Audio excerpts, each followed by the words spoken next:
Good morning mga ka-DIY. So, bali may share lang ako sa inyo mga ka-DIY. So, kanina may pumunta dito kay sir. So, nag-down payment siya para sa setup namin na solar setup niya.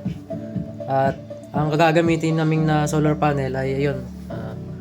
Ito nga pala yung kwarto ko na dito na rin ako nagawa ng mga solar setup. Ito yung isi-setup namin ni sir. So, bali, ayan. 4 pieces to na 50 watts. So, ito. 50 watts yan. Katulad yan ng katulad yan sinetap ko na solar panel. So bali yun yung katulad noon. Kaso nga lang yung etong solar panel may tabas. Ayan o.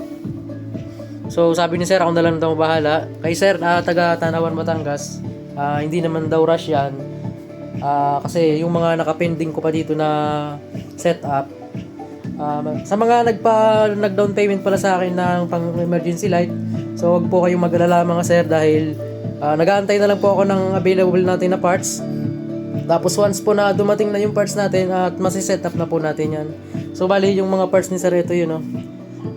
Tapos may mga dinala siya sa akin dito ng mga parts na pang setup. Ako na lang daw magtuloy. So ang target namin na gagawin ay 60 AH na LiPo4 battery.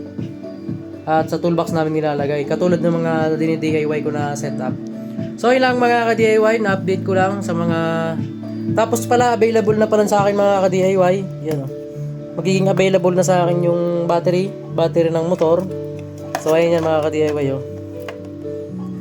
PM lang sa gustong magpa-build nito, mas mura ang benta ko nito kaysa sa online na bibili. So ito ay brand new battery.